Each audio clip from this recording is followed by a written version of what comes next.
tengo esta sesión sobre la parte procesal. Me encantaría que me hagan saber su presencia a través de las cámaras, que las podrían activar los que quieran escucharme y estar conmigo en esta sesión, porque hasta este momento me siento solo. Gracias, José, que es el primero en haberse conectado con su cámara. Un honor saludarlo. No, el honor es mío, doctor, muchas gracias. Y gracias a todos los que se están conectando, así vamos a tener una sesión más interactiva, vamos a poder conversar un poquito más, poder interactuar, hacer un diálogo abierto, así que los que lo puedan hacer, yo bastante feliz. Gracias, Carolina, que lo habías encendido también, Miguel, y todos los que se están integrando conmigo. Vamos a tratar de que esta sesión valga la pena para empezar este fin de semana de una manera provechosa. Gracias, Willy, Alexis, ¿cierto? Y todos los que están integrándose en este momento. Catherine, ¿cierto? Muchas gracias. Vamos así a despertar y vamos a... vamos a trabajar de un modo bastante fluido. Cuéntenme, ¿han visto algún tema en este diplomado de materia procesal o es la primera vez que van a ver procesal para ver qué grado de profundidad le meto al asunto? Jocelyn, cuéntame, ¿han visto procesal? ¿O todavía nada? Doctor, buenas noches. Todavía no se ha tocado ni temas procesal, solamente se fueron todo con las normas subjetivas. Perfecto. Entonces, eso hace que hoy día me toque ver la parte procesal. ¿De acuerdo? Eso hace que hoy día me toque ver la parte procesal. Entonces, yo lo que voy a tratar es de explicar un poquito la parte procesal hoy día en el tiempo que tengo. Ya no me voy a meter en la parte sustantiva porque entiendo que a estas alturas del diplomado todos ustedes son unos expertos en la parte sustantiva, ¿cierto? Entonces ya no me voy a meter yo en la parte sustantiva y vamos a entrar más bien de frente con la parte procesal. Bien. Lo primero que les voy a decir es que el proceso que se va a aplicar para la gran parte de estos delitos, con algunos matices, claro está, con algunas situaciones peculiares, claro está también que la vamos a hacer notar, es el proceso penal común. Ese proceso penal común que todos conocemos, que es el proceso que trae el nuevo Código Procesal Penal, que es ese proceso, que es el proceso tipo en el proceso regulado por el Código del 2004, ese proceso tipo que nos trae dos etapas. Nos trae una investigación preparatoria y una etapa de juzgamiento, que pasa seguramente por una etapa intermedia. Alexis tiene un problema con el audio, nos dice. Alexis tiene un problema con el audio. La pregunta es, ¿solo es Alexis o varios son los que tienen el mismo problema? Creo que solo es Alexis, ¿verdad? ¿Todos los demás me escuchan? Los que pueden escucharme, levanten la mano. ¿Me escuchan? ¿Sí? Sí, está bien. Sí, está correcto. ¿Sí? Entonces, el audio, doctor. Parece que el audio solamente es contigo, Alexis. Parece que solamente tú tienes el problema del audio, entonces debe ser que algo está pasando con tu receptor. Te ruego revisar eso. ¿Sí? Luz, ¿querías decir algo? Cuéntanos. Muy bien, continuamos. Entonces, el proceso que nos trae este código procesal que se va a aplicar para estos delitos, feminicidios, violaciones, lesiones, agresiones, todo esto, es el código, nos trae el proceso común. Y ese proceso común es de tres etapas. Dos principales y una etapa de tránsito. Las dos principales son la etapa de investigación y la etapa de juzgamiento, y la etapa de tránsito es la etapa intermedia. Entonces, en este proceso tipo, este proceso común, se van a poner etapas claramente diferenciadas con roles también distintos. El rol de investigar va a ser del fiscal. El fiscal se va a encargar de la investigación desde la etapa preliminar, va a dirigir la investigación de la etapa preliminar, ¿cierto? Con las fiscalías especializadas que se van a hacer para este tipo de delitos, pero se va a trabajar bajo el marco del Código Procesal Penal, se va a hacer una investigación preliminar con ayuda de la policía, luego de esa investigación preliminar, se van a realizar diligencias urgentes inaplazables, se van a buscar fuentes de información y se va, de ser el caso, a archivar o formalizar investigación preparatoria. Y vamos a empezar con toda la etapa de investigación preparatoria. Y en esa investigación preparatoria se van a buscar encontrar elementos de convicción para decidir al final de la investigación preparatoria si se hace o no una acusación o se termina con un sobreseimiento. Si se hace esa acusación, vamos a pasar a la etapa intermedia, y en esa etapa intermedia se van a hacer audiencias de control de acusación o de control de sobreseimiento, que van a ser las etapas previas al juicio, en el tema de la acusación, en el tema del archivo, que va a ser cosa juzgada con el sobreseimiento, y pasaremos a la etapa estelar, que es el juicio, si es que se pasa el control de acusación, donde se va a emitir la correspondiente sentencia. ¿De acuerdo? Entonces, en ese contexto es que vamos a situarnos hoy día hablando del proceso penal común. Empezamos hablando de las diligencias preliminares. De hecho, las diligencias preliminares van a ser actos urgentes e inaplazables. Las diligencias preliminares van a ser caracterizadas por un principio que se denomina el principio de no exhaustividad. El principio de solo hacer lo que no puede esperar. Solo hacer lo que no puede hacerse en una investigación formal, amplia. Solo hacer lo que si no se hace, se perjudicaría. Esto es preliminar. Urgente e inaplazable. Esto es preliminar. Actos de flagrancia. Actos que deben terminar de hacerse cuando ya se verificó la comisión de un delito y se individualizó a una persona y se le vinculó con el delito. A partir de ahí se tiene que pasar a la etapa de investigación preparatoria, que es una investigación formal, que es una investigación exhaustiva, que es una investigación participativa, que es una investigación completa, la preparatoria. Y al final de la investigación preparatoria recién se toman decisiones de acusación y sobreseimiento por parte del fiscal. ¿Quién dirige estas dos etapas, preliminar y preparatoria? El fiscal. La dirección de la investigación es de parte del fiscal. ¿Quién dirige la etapa intermedia del juzgamiento? El juez. Y la investigación siempre se hace de manera única y siempre se hace con presencia del abogado defensor al que se le va a notificar. Que el abogado defensor no concurra es un tema distinto, pero que se le notifique a todas las actuaciones es algo que se tiene que hacer, algo que está normado a hacerse y se tiene que hacer. ¿De acuerdo? ¿Cuál es la esencia de la etapa de investigación? Buscar información. ¿Cierto? Vamos. Y para hacer un tema más participativo, mi pregunta es, ¿de dónde saco información? ¿De dónde busco información?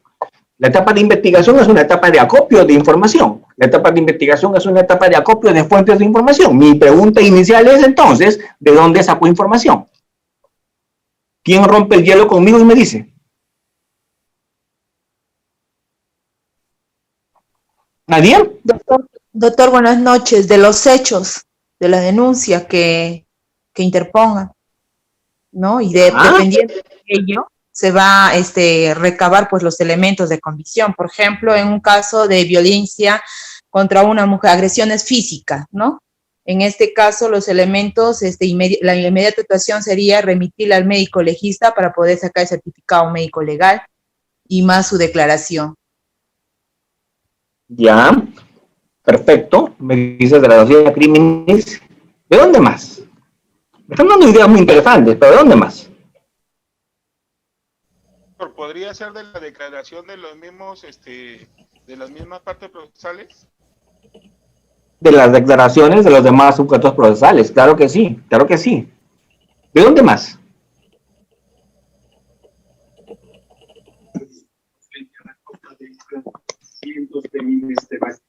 De la policía, me dice por ahí, Gladys.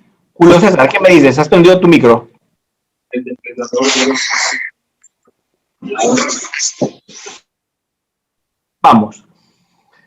Vamos a resumirlo así. La información se obtiene de las fuentes de información. ¿Y cuáles son las fuentes de información? Las fuentes de información son solamente 4. Y de esas 4 fuentes vamos a sacar información durante toda la etapa de investigación. ¿Y cuáles son esas fuentes de información? La primera fuente de información son los testigos. ¿Y en los testigos quién está? La agraviada. El agraviado está como testigo, ¿cierto? También es testigo, ¿cierto? La policía que interviene también es testigo. Los vecinos también son testigos, ellos son testigos. Entonces, primera fuente, testigos. ¿De acuerdo? Segunda fuente, pericias. Pericias. Peritos, pericias. ¿Por qué? Porque estos delitos tienen alta incidencia de pericias médicas, de pericias psicológicas, de pericias psiquiátricas, ¿o no? Entonces, otra información se va a obtener de pericias. Mucha pericia se va a trabajar en este tipo de delitos. Mucha pericia. ¿Qué más? Vamos a conseguir información, como he visto por ahí, de fotos, de videos, de documentos. Ya. Declaración con cámara, ya, de acuerdo. Pero vamos. Van 2 fuentes, dije, ¿no? La primera fuente, ¿cuál era? Testigos. Esos testigos, ¿a quién abarcan? Esos testigos abarcan al agraviado, a la agraviada. Esos testigos abarcan a la policía, a los vecinos, a los particulares, a cualquiera que haya presenciado el hecho o tenga información relevante respecto del hecho. ¿Cierto? ¿Y los familiares? También. En este tipo de delitos es imprescindible la información de todo aquel que la tenga. Entonces, la primera fuente van a ser los que van a testificar. ¿Y quiénes testifican? Agraviados, vecinos, parientes, policía, todos los que van a testificar. Es primera fuente de información, todos los que van a testificar. Luego, segunda fuente de información, la pericial. M peritajes. ¿Cierto? Daños materiales. Daños a la persona, integridad física, sexuales, etc. Tercera fuente de información, les dije que eran 4. Tercera fuente de información, documental. Y en documentos, ¿qué encontramos? Documentos, ¿qué cosa abarca? Documentos abarca cartas, videos, fotos. Entonces, documentos, audios. ¿Sí o no? Yo pregunto, ¿pueden haber mensajes en el celular? ¿Pueden haber videos? Sí, ¿Fotos? sí. ¿Cartas? También. ¿Ven? Eso es ¿qué tipo de información es esa? Documental. Entonces, ¿cómo yo voy a probar este tipo de delitos? Con ese tipo de información, documentos. Videos, cartas, fotos, textos, documentos. Esos documentos. Pericias, testigos. Y falta uno más. ¿Qué más? Objetos. Siempre que hay violencia, pueden haber objetos relevantes o no. A ver, me rompió la cabeza. ¿Con qué? Con el vaso. ¿El vaso es un objeto que puede tener huellas o no? Sí, doctor. A ver, Escena del crimen. Si vayamos a una escena del crimen, van a haber muchos objetos. A mí me tocó ver muchos temas de violencia. Uno de los temas de violencia que me tocó mirarlo en segunda instancia, en apelaciones de prisión preventiva, fue el tema de esta chica a la que le prendieron fuego. Bueno, casi le prenden fuego porque hubo un vigilante que le evitó que le quemen. En la Victoria, ¿se acuerdan? Que le tiró el combustible y el vigilante intervino para evitar que le quemen. ¿Sí? Pregunto, ¿ahí con qué temas trabajé yo en las audiencias que estuvieron a mi cargo? ¿Con qué trabajé? Lo primero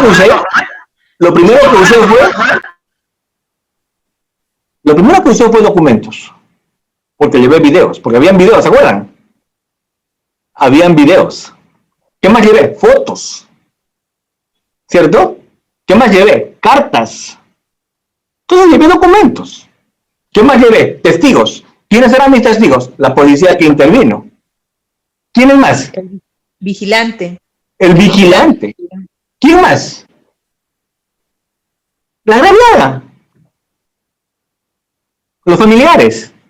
Los vecinos. ¿Ven? Testigos. Pregunto, ¿tuvieron peritajes o no? ¿Qué peritajes?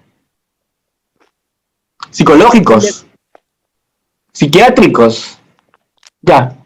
Objetos. La otra fuente. Eran 4 fuentes. Les dije testigos, documentos, peritos y objetos. La última fuente, objetos. ¿Qué objetos? Combustible. Combustible. Ropa. Fósforos. Moto. ¿Ven? Objetos. Entonces, la información en la etapa de investigación surge de las fuentes de información. Cualquier investigador tiene que buscar su fuente, porque con su fuente reconstruye o no. Yo veo que las que me están viendo acá, las doctoras y los doctores, la mayor parte que me están viendo y han prendido su cámara son doctoras, pero también hay doctores. Nosotros somos grandes investigadores y no lo sabemos, ¿o no? ¿Somos grandes investigadores o no? Claro que somos. Doctor, no tengo experiencia investigando, me decía el otro día una doctora, y le dije, y cuando estás en tu casa chequeando la ropa de tu marido cuando está dormido, ¿qué estás buscando? Objetos. Cuando estás mirando su celular para ver sus fotos, whatsappeando, chequeando su face, ¿qué estás viendo? ¿Documentos o no? Cuando estás llamando a las personas que han estado en esa fiesta para preguntarles qué pasó, ¿a quién estás pidiendo información? A testigos. Testigos. Cuando estás llevando ese resto de cabello donde tu amigo que trabaja en criminalística para que te diga qué cosa es ese líquido, ¿a quién estás recurriendo? A peritos. Peritos. Y cuando viene tu pareja y te dice, ¿por qué estás molesta? Y tú le respondes, tú sabes. ¿Cierto? ¿Por qué le dices que tú sabes? Tú sabrás. Porque ya tienes tu investigación terminada, ¿cierto? ¿Ven? Entonces todos sabemos investigar. Eso que haces en tu vida diaria es lo mismo que haces en un proceso penal. No crean que es diferente. También buscas información de las fuentes. Claro, como le ponemos nombrecitos extraños, como le ponemos algún tipo de nombrecitos, a veces pensamos que es diferente. Pero les digo como fiscal que ya voy a cumplir 20 años en el Ministerio Público. Y les digo como fiscal, mi trabajo es ese, investigar. Y la investigación periodística es parecida. ¿Los periodistas también buscan su fuente o no? ¿Qué hacen los periodistas? ¿Consiguen información o no? ¿Pero para qué es la información del periodista? Para pasarla en el noticiero. Para que se enteren todas las personas. Para eso es la información del periodista, pero también su fuente. Porque cuando el periodista te cuenta la noticia, te presenta el video. El testigo, ¿o no? El experto, ¿cierto? Entonces acreditan su información. Y lo mismo hacemos los fiscales. La diferencia de los fiscales es que cuando investigamos, nuestra información, ¿a quién va dirigida? ¿Al público o al juez? Al juez, doctor. Al juez. ¿Y cuál es la otra diferencia? Que cuando investiga la prensa solamente busca información abierta. Pero cuando investigamos los fiscales, también hacemos uso de información cerrada. ¿Y qué es la información cerrada? La que se consigue afectando derechos fundamentales. Está permitido investigar restringiendo derechos fundamentales. La ley lo permite. Yo puedo hacer medidas limitativas de derechos con fines de investigación. Por ejemplo, yo te puedo intervenir en tu teléfono. Te puedo escuchar tus conversaciones. Yo te puedo hacer videovigilancia. ¿O no? Pregunto, ¿me puedo meter a tu casa y la puedo allanar? También, ¿verdad? Sí, doctor. ¿Ves? ¿Ven? Entonces ahí está, pues. Eso no puede ser un periodista. En una investigación fiscal sí. Allanamientos, interceptaciones, levantamientos de secreto. ¿Cierto? Entonces todo eso es una investigación. ¿Y para qué? ¿Para qué hago una investigación? Para construir lo que pudo haber ocurrido en el pasado. Odio la palabra descubrir. Me gusta más decir construir. Es más, le agregaría una palabrita antes de construir. Le agregaría reconstruir. ¿Reconstruir qué? Lo que ocurrió. Vamos. Vamos. Eres una basura. Te has metido con la Lili sabiendo que es mi mejor amiga.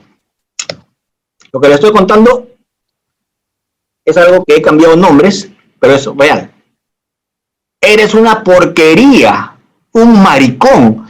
Te has metido con la Lili, que es mi mejor amiga. Te fregaste. Te fregaste. Ahora te voy a joder. No sabes de lo que soy capaz. Mientras decía eso, se golpeaba contra la pared, la cabeza. Mientras decía eso, se rascaba el brazo con el tenedor. ¿Cierto? Y acto seguido llegaba a la fiscalía y decía, mira todo lo que me han hecho, ¿cierto o no? Pregunto, el fiscal, credibilidad, declaración. El fiscal, credibilidad, es lo que toca. Médico legista, ¿o no? Medida de protección, ¿cierto? Sí, Detención preliminar contra este ser humano abusivo y agresor, ¿cierto? Tentativa de feminicidio. Pero no contaban con la astucia de este fulano. ¿Qué creen que había hecho? Había grabado todo. Y ese diálogo es el audio de la grabación del fulano que sometimos a peritaje. Pregunto, ¿cuántos años le habrían dado si no grababa esa conversación?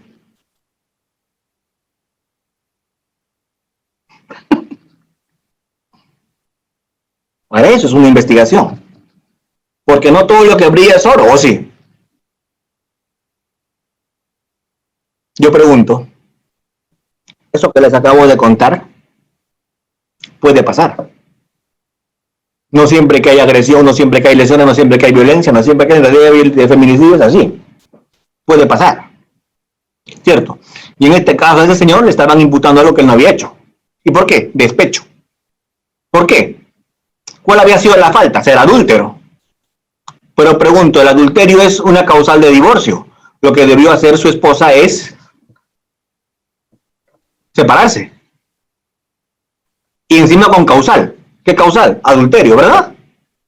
Pregunto, reventarse la cabeza, hacerse lesiones en el cuerpo, denunciarlo por tentativa de feminicidio. ¿Era la solución? No, ¿verdad? Pero sonaba creíble, ¿cierto? ¿Saben a quién también convenció al psicólogo? El psicólogo puso toda una lista de afectaciones que tenía la persona. Estrés postraumático, etcétera, etcétera, etcétera. Ya ni les cuento todo lo que puso el psicólogo. Doctor, disculpe, muchas veces ha sucedido casos de que la agraviada ante el psicólogo victimiza más y el psicólogo simplemente ve, toma nota de lo que ve y no llega a una investigación más profunda. Por eso que a veces las afectaciones psicológicas de muchas supuestas agraviadas salen, ¿no? Grado emocional sobre el imputado, dependiente, ¿no? Y eso altera también para que muchos fiscales tomen decisiones un poco basándose en lo que habla el especialista o el perito en este caso. Claro que sí, entonces por eso les digo, esto es en una investigación se tiene que hacer todo eso, porque lo que yo quiero es acopiar información, ¿o no? Obviamente cuando copiamos esa información, obviamente cuando tuvimos ese dato, obviamente cuando eso se estableció, era un contraindicio importante, ¿o no? Era un contraindicio importante, porque había las lesiones, porque había el informe psicológico, porque había el informe social, porque había la declaración de la agraviada, ¿cierto? Pero también había el audio que presentó el procesado, pues el investigado. Y en realidad era un video, pero mal hecho. Lo que en ese video se podía ver era algunos movimientos, no era gran ayuda del video, pero lo que sí estaba clarito era el audio, ¿cierto? Y en ese audio estaba claro la voz de la persona. Pregunto, si le preguntas a la agraviada, entre comillas agraviada, digo en este caso agraviada, ¿es tu voz? ¿Qué creen que va a decir? No. Así es, va a decir que no, sin duda. Entonces, ¿a quién tenemos que recurrir? Peritos. A peritos, para que los peritos determinen. Así es, el perito determine si es su voz. Y el perito que nos dijo, si es su voz, ¿cierto? Si es su voz, ¿verdad? Entonces ahí empezamos ya nosotros a analizar las cosas. Pero para eso hay que copiar información. Para eso hay que dictar medidas de protección. Para eso hay que dar medidas limitativas con fines de investigación. Para eso hay que hacer peritajes. Entonces, ¿qué necesitamos en una investigación en este tipo de casos? ¿Qué es importante una investigación en este tipo de casos? Una labor muy proactiva de parte del fiscal. ¿Cierto? Hay algunos temas que definitivamente pues no califican para ni siquiera investigarse. Me dijo gorda. Pregunto, afectación psicológica. Yo digo, ¿eso vas a investigar eso? No. Mi pareja tendría cadena perpetua con todo lo que me dice. ¿Cierto? ¿Me entienden? Entonces, o sea, me tiró las llaves. Pregunto, ¿vas a investigar eso? No, ¿verdad? Entonces, ahí a veces el sistema se distrae cuando no sabes separar qué investigas y qué no. Entonces, desde el momento inicial, es muy importante actos iniciales de investigación. ¿Para qué? Para calificar y archivar lo que no amerita investigarse. ¿Saben por qué es tan delicado este tema? ¿Saben por qué le tengo tanto miedo a este tema yo? Porque a veces hacen perder el tiempo a los fiscales, hacen perder el tiempo a los encargados de proteger a estas personas vulnerables con denuncias de bagatela, con denuncias absolutamente irrelevantes para el sistema penal, que deben ser tratadas en otro ámbito, ¿cierto? Pero no en la vía penal. Que me tiró las llaves, que me dijo gorda, que me empujó, que se metió con la vecina, que no para en la casa. No. Ya está. Eso hace perder el tiempo. ¿De qué? De la violencia que sí es imprescindible. El que les habla pertenece a la estrategia 360 que dirige la Fiscalía. Y ahí sí me interesa ¿qué? Cuando hay real violencia, que puede terminar en un feminicidio o no. Porque ¿cuál es el gran problema de este tipo de violencia? Que a veces yo, cuando tomo adecuadamente las medidas de protección, cuando identifico la violencia realmente relevante, cuando aterrizo en los casos que realmente valen la pena, puedo evitar muertes. Puedo evitar medidas de protección. Y puedo cumplir la finalidad de un proceso en este tipo de casos. ¿Me entienden la diferencia? Pero si voy a distraer el sistema con bagatela, si voy a distraer el sistema con temas absolutamente irrelevantes para esta materia, voy a desatender lo que realmente debía haber atendido. Y eso no es sencillo. Esto no es nada sencillo, porque tienes que investigar de una manera proactiva. Tienes que investigar con especialistas, tienes que entender esta fenomenología, tienes que entender esta idiosincrasia, ¿cierto? ¿Y saben cuál es una de las cosas más complicadas para mí? Que cuando iniciamos estos temas por violencia, la investigación está bien avanzada, tentativa de feminicidio, lesiones, violencia, la persona está con 2 reconstrucciones faciales, ¿cierto? Llegan a la siguiente citación de la mano. Acaramelados, puros besos y abrazos. Y la agraviada me dice que fue un chiste, que en realidad se cayó por las escaleras. Y no fue así, sí la agredió, pero por alguna razón se contentaron. Tensión, agresión, luna de miel, tal y cual. Eso es técnico. Eso es técnico. ¿Se acuerdan del caso que les conté del vigilante que intervino para que no le quemen a la chica? ¿Sí? ¿Saben qué dijo la chica en el juicio? ¿Lo puedo contar? Mejor no, ¿no? Claro, doctor. Sí, doctor, sí. Claro, doctor. ¿Saben lo que dijo?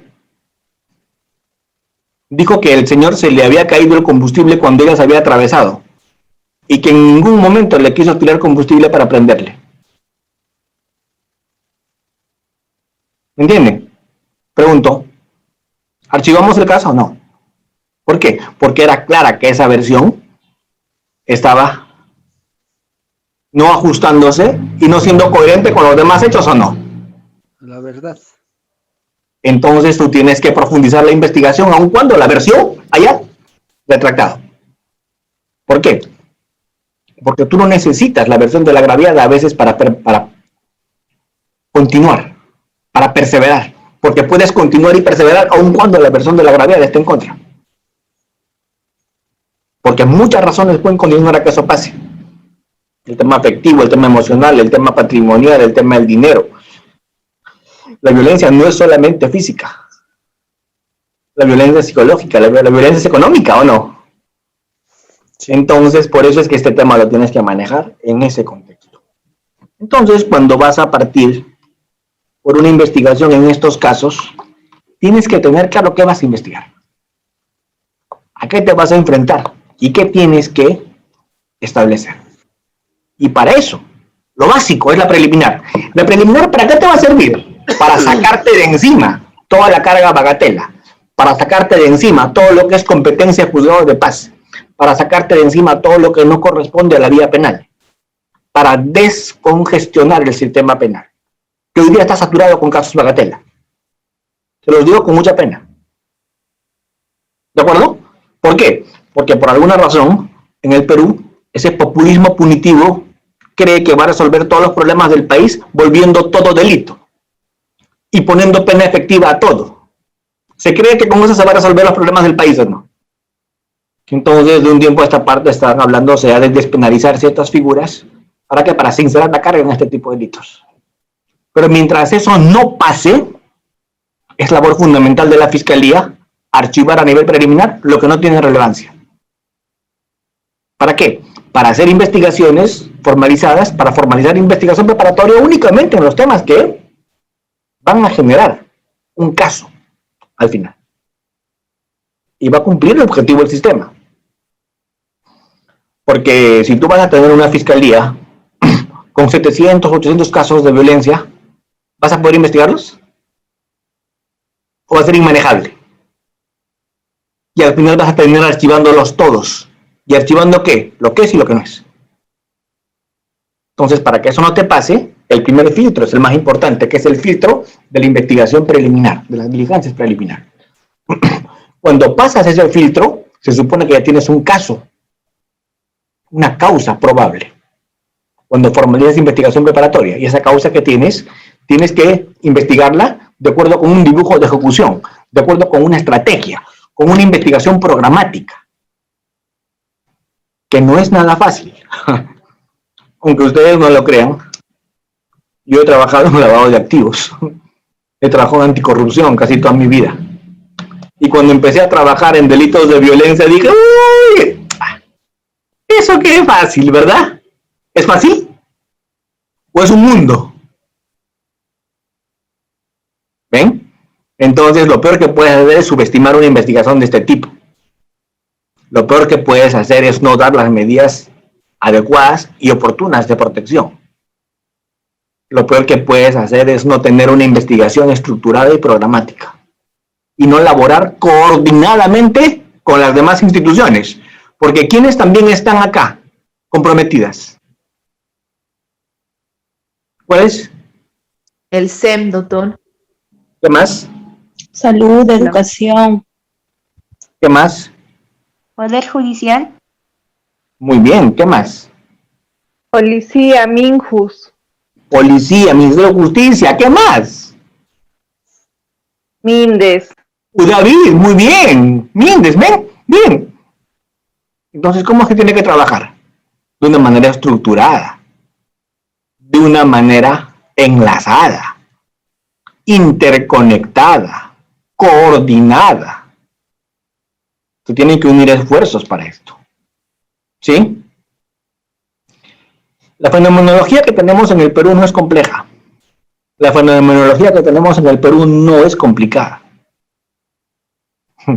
¿Se acuerdan que yo les comentaba que cuando acá hicimos la estrategia 360, fuimos invitados a... Me da vergüenza decirlo, pero fuimos invitados a El Salvador. ¿Por qué?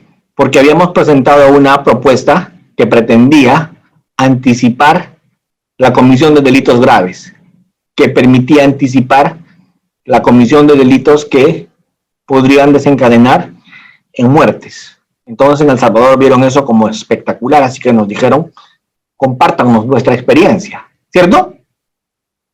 Entonces explicamos pues la estrategia 360, lo que pretendía, lo que buscaba realizar, las medidas de protección, el trabajo interconectado, ¿no? ¿Cierto? Todo el rollo. Y cuando en eso nos preguntaron en El Salvador, ya, pero ese es el feminicidio en casa, en pareja, ¿cierto? Ahora cuéntenos cómo están haciendo con el feminicidio en crimen organizado, con el feminicidio en marras, en pandillas, en delincuencia organizada. Y me quedé mudo. ¿Por qué? Porque no teníamos ese problema en el Perú, ¿cierto? Pero en Centroamérica sí.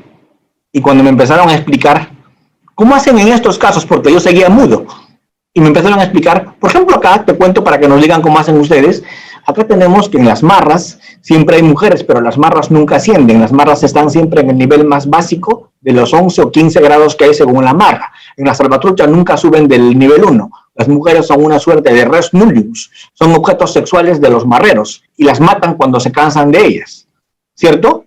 Son el equivalente a una cosa. ¿Cómo están haciendo con ese feminicidio? Más mudo todavía yo. Estaba ofreciendo pagar yo mi pasaje de regreso, porque no les iba a ayudar en nada. Esa es su problemática, ¿verdad? ¿Se entiende? Eso es un feminicidio complejo. Eso es una problemática de una situación de abuso, de vulneración, de machismo dramática. ¿Cierto? Esclavitud en este siglo. Esclavitud sexual. Desprecio absoluto por la vida. Machismo elevado a niveles inimaginables. ¿De acuerdo? Son países en los que, por ejemplo, no hay visita íntima en los penales. ¿Y por qué no hay visita íntima en los penales? Porque las personas que iban a hacer visita íntima nunca eran las parejas de los internos. Eran las chicas más guapas del barrio, a los que los internos obligaban, bajo amenaza de muerte a toda su familia, a que hagan la visita íntima. ¿Entiende? Y cosas como esas. Y los centros de protección allí eran verdaderos búnkers. ¿Por qué? Porque gente armada podía ir y atacar para sacar a las chicas que estaban allí protegidas en esos hogares, que también hay en el Perú, ¿verdad? Entonces yo pregunto, nuestra problemática es bastante manejable si la comparas con Centroamérica. Nuestra problemática es bastante manejable si la comparas con esas realidades. Porque, por ejemplo, acá investigar delitos de violación son con protocolos distintos. Por ejemplo, acá cuando ves un feminicidio nunca está entre los protocolos sacar el útero. ¿O sí? Corrígame si me equivoco. Tal vez yo estoy fuera. Acá en el protocolo de necropsia en feminicidio, ¿está sacar el útero? ¿En la necropsia? No, ¿verdad? No, pues no. En El Salvador sí. En El Salvador es protocolo de necropsia sacar el útero completo y revisarlo y fotografiarlo. ¿Y saben por qué? Porque una de las razones por las que matan a las chicas los marreros es cuando se embarazan. Entonces, cada vez que encuentran, tienen que sacar el útero. Porque normalmente las matan por embarazo. Es una de las razones de muerte. ¿Por qué se mató? La preñaron. Así con esos términos. Entonces, ese nivel de violencia exige protocolos de investigación distintos. Acá no, pues. Acá es un poquito más fácil investigar estas cosas. ¿Cierto?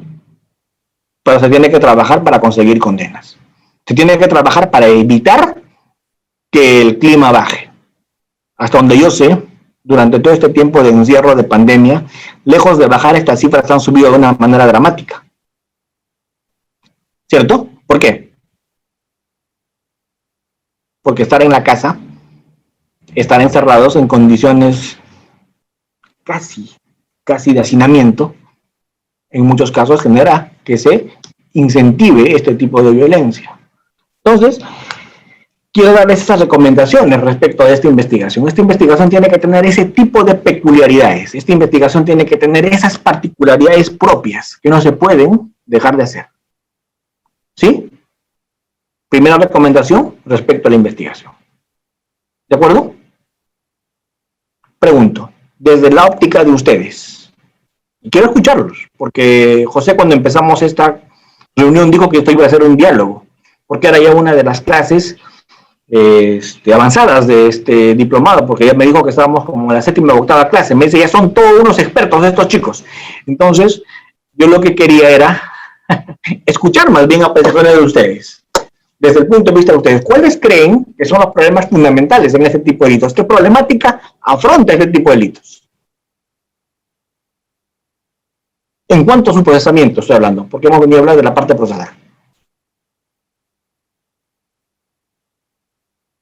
¿Quién quiere empezar este diálogo? Bueno, los que estén despiertos, claro está. Doctor, disculpe, bueno, uno de los problemas en cuanto a la investigación, doctor, es lo que se ha visto es en cuanto a las pericias, doctor, y más que nada con respecto a las pericias psicológicas, ¿no? Porque la norma nos habla, pues, en cuanto a las pericias de daños, y efectivamente los psicólogos del Ministerio Público no todos estaban calificados para poder emitir estos tipos de pericia. Entonces, por ahí también existe una debilidad en cuanto para poder investigar estos casos de violencia contra la mujer e integrantes del grupo familiar. Y también otra de las problemáticas que se ha visto, doctor, es de la carencia también de peritos en cuanto a la intervención, pues, en lugares lejanos, ¿no? Que se presentan contra la violencia familiar. Claro, respecto de eso que comenta la doctora Carolina, respecto de eso, es complicado hacer conclusiones en pericias psicológicas. ¿Cómo cuantificar el daño en una pericia psicológica sin que eso sea especulativo, sin que eso sea gaseoso? ¿Cierto o no? Porque pareciera que es fruto del ojo de buen cubero. ¿Cómo graduó? ¿Cuál fue la metodología que empleó para arribar a esa conclusión? ¿Cierto? Entonces, no, sí, es un tema absolutamente discutible. Coincido con usted plenamente. Y eso cuando hay peritos. Y peor en los lugares donde no los hay. ¿Cierto? Donde no tenemos el nivel de profesionales. Porque Perú no es Lima. Entonces, ahí el problema se agudiza. Porque esta investigación es altamente científica. Entonces, si yo voy a ver agresiones y afectaciones de ese tipo, tengo que trabajar mucho con expertos y con especialistas en estos temas. Entonces, sí, coincido plenamente con la doctora que el tema de las pericias de daños absolutamente a veces parecen caer en el tema especulativo, en el tema empírico y no técnico. ¿Cierto? Pareciera. Da esa impresión. ¿Qué más? ¿Qué más? Tenemos un detalle, pero hay mucho más. Hay mucho más. La doctora nos dio un detalle importante. Jacqueline, cuéntanos. Las denuncias erróneas, o como usted estaba comentando, van por una simple agresión verbal que se puede solucionar en su casa y van con una denuncia para que complique más la situación, ¿no? ¿Y ustedes creen que el hecho de que la persona se vea involucrada en un proceso penal, con este tipo de medidas, con este tipo de consecuencias, cuando es una discusión propia de todo tipo de familia, resuelve el problema o lo agudiza? ¿Resuelve el problema o lo agudiza? Lo agudiza, doctor. Muchas veces, como diría la canción, la cura termina resultando más problemática que la enfermedad. Entonces, lejos de ser una solución, es una complicación mayor. Sí, es cierto. Es cierto. Pero ¿qué vamos a entender pues acá, con la calidad de congresistas que tenemos, esta problemática? ¿Qué vamos a entender esto? Si nuestra idea de política criminal es la sanción, es la represión y es la pena. No sé en qué parte empezamos a dejar de entender que la política criminal no es represión, que la política criminal no es sanción. Yo no sé cómo nuestros padres de la patria han sido elegidos y no sé cómo no tienen asesores y no sé cómo no entienden algo tan básico. Política criminal es prevención. Política criminal no es sanción. Cuando el caso llega a la fiscalía y cuando el fiscal ejerce la acción penal y cuando el fiscal pide una pena, esa es una demuestra inequívoca de que fracasó la política criminal. El ejercicio de la acción penal es el fracaso de la política criminal, porque la política criminal no es sanción, es prevención. ¿De acuerdo? Pero eso no entendimos en este país. Alexis, ¿querías decir algo? También el tema es que se da en la policía, el tema de la policía, van las madres a denunciar este tipo de hechos de violencia psicológica o violencia física, y muchas veces algunos policías agarran y trasladan la responsabilidad a la víctima, indican, por ejemplo, ¿qué habrás hecho? Tú habrás tenido la culpa, o sea, le indican a la gravedad como que ha hecho algo malo, ¿no? Y entonces así la persona que va a denunciar ya pierde credibilidad en el caso de la policía, de que van a hacer bien su trabajo, ¿no? Claro, esos son estereotipos. Esos son resabios machistas, ¿cierto? Y hasta han habido congresistas diciendo ese tipo de cosas. Hasta han habido miembros del Poder Ejecutivo repitiendo eso, ¿o no? Pregunto, ¿pero eso es parte de nuestra cultura? ¿O me equivoco? No, doctor, son estereotipos que se han ido creando durante el tiempo de la existencia del machismo, como se podría decir, doctor. Responsabilizar determinada conducta a la mujer, ¿no? Bajo parámetros o estereotipos que la misma sociedad, pues, ha ido tomando como una costumbre, ¿no? Dentro de nuestra sociedad. Es por ello, doctor, que a pesar de que se han dado normas estrictamente con altas penas o cada vez de que se va incrementando el feminicidio o la violencia contra la mujer e integrantes del grupo familiar, lo que hacen pues nuestros padres de la patria es incrementar las penas y no dar solución para nosotros, o como usted mismo lo acaba de decir, doctor, no hay una política criminal de prevención, sino simplemente están enfocados a que cuanto más penas hay, supuestamente vamos a erradicar todos estos hechos delictivos que se agravan con el pasar del tiempo. Y es lamentable. Y es lamentable, porque la solución no está en la represión. La solución está en un cambio cultural. La solución está en todas las instituciones que ustedes han mencionado. La solución está en una política auténtica de reeducación, de prevención, de cambio de mentalidad en la población. ¿Cierto o no? Creo que si se ataca allí, vamos a solucionar el problema. Miren, solamente les voy a poner 4 ejemplos. Primer ejemplo, cierto desadaptado. Digo desadaptado porque es un desadaptado social. Salvaje, porque no tiene ningún nivel de cultura. ¿Saben lo que dijo una vez? Y no les diría así si es que no fuera un alto político en este país. Cuando una mujer dice que no, es sí. ¿Se acuerdan? Lo expulsaron de su partido político a los 2 días. Cuando una mujer dice que no, es sí. ¿Qué les parece? ¿Así es? ¿Es una máxima de experiencia? No, doctor, no. No, Pero ¿verdad? sí lo han dicho, doctor, pero sí hay personas que definitivamente dicen cuando la mujer dice no, es porque sí quiere. Pero, Ya. como usted dijo, son Ya. estereotipos. Ya está. ¿Es una máxima de experiencia o es un prejuicio? ¿Una máxima de experiencia o un prejuicio? Es un perjuicio. Cuando una mujer se pone una ropa interior de color rojo, quiere tener sexo. ¿Recuerdan la resolución de cierta corte del sur del país? Sí. ¿Ya esa es máxima de la experiencia o es máxima de la experiencia del magistrado o magistrada? Máxima de experiencia del magistrado, doctor. ¿Cierto? ¿Me entienden? Vamos. Sentencia de Avencia Mesa, anulada por el TC. Las lesbianas son violentas. Está probado que Avencia Mesa es lesbiana por su mismo dicho y estando que las lesbianas son violentas. ¿Eso es así? ¿Ven?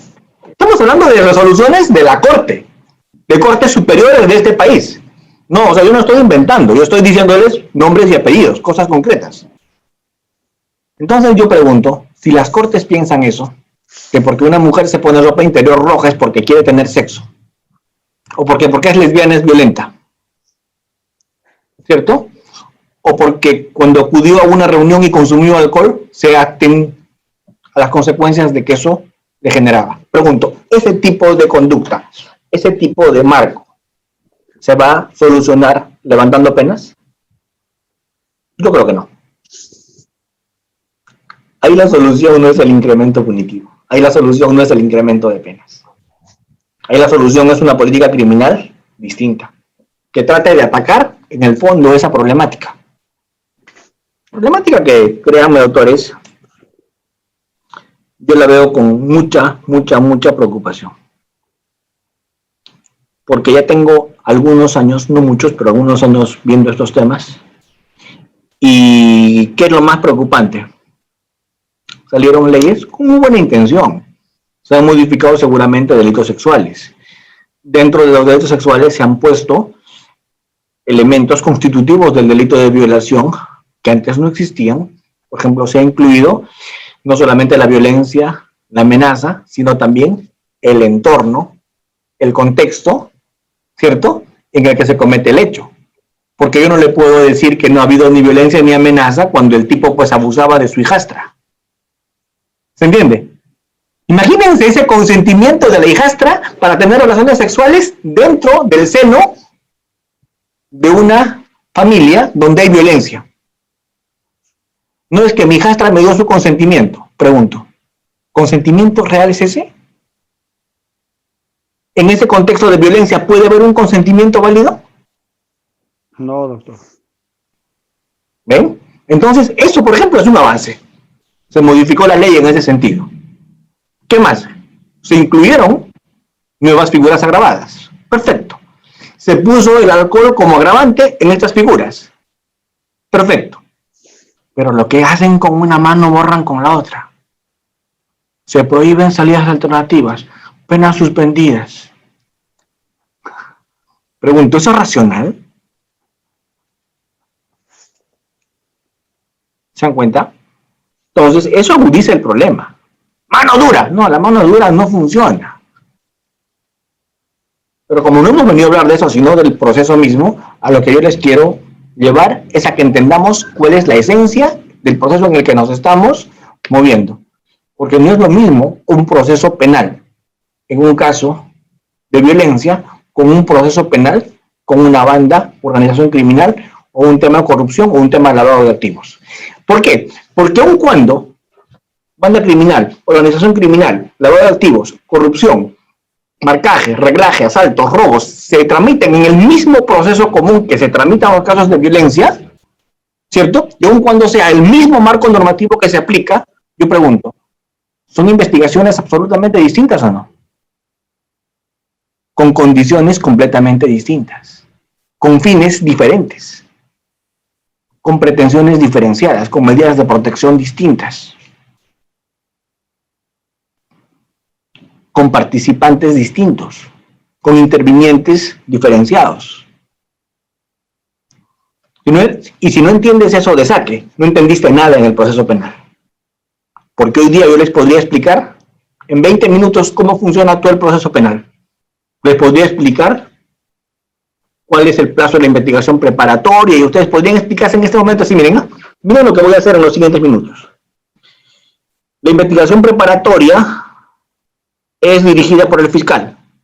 Tiene un plazo de 120 días prorrogables a 60 días más. La investigación preparatoria concluye cuando con el artículo 342 el fiscal da concluida la investigación cuando ésta cumple el plazo o antes cuando agota su finalidad. Vencida la investigación preparatoria de conformidad con el artículo 349, el fiscal puede acusar o con el 344 puede sobreseer. El sobreseimiento se da en las 5 circunstancias que establece el 344. Cuando el hecho no constituye delito, porque la conducta no es típica, porque la conducta no es antijurídica, porque no es culpable o porque no es punible. Y el último supuesto es sobreseimiento extraordinario, cuando no tiene cómo acreditar el hecho. De no darse esos supuestos, del 344 tendrá que emplear el 349 y acusar. Y la acusación contrará los requisitos del 349, que son 1. ¿Ven? Me sentiría el ser más idiota sobre la tierra recitando todo eso que me lo sé de memoria. Y después les diría, de la acusación se corre traslado por 10 días para que la defensa, conforme al artículo 350, pueda realizar previo a ese traslado todos los actos que tiene que hacer con el 350. Que son plantear excepciones, ofrecer medios probatorios, pedir nulidades, pedir el sobreseimiento, ofrecer pruebas, ¿me entienden? Yo pregunto, ¿estoy ofendiendo vuestra inteligencia? ¿Ustedes no pueden leer eso en el código? ¿Se entiende? Eso se va a discutir en una audiencia que se va a llamar audiencia preliminar. Audiencia preliminar que va a ser dirigida por el juez, en la que se van a hacer las siguientes etapas. Primero, una etapa en la que se va a buscar resolver forma, para lo cual en esa audiencia de la etapa intermedia se tiene que mirar si están las condiciones procesales, los presupuestos de acción, si hay competencia, si hay una relación jurídico-procesal válida. Y eso se va a lograr resolviendo nulidad y excepciones, saneamiento procesal. Luego de ello se va a propiciar salidas alternativas, criterios de oportunidad. Finalmente se van a fijar puntos controvertidos respecto de los hechos sobre los que no ha habido convenciones probatorias. Y sobre esos puntos controvertidos se van a ofrecer y admitir medios probatorios. Y se va a emitir el autoenjuiciamiento con todo listo para el juicio oral. Esa es la audiencia de control de acusación.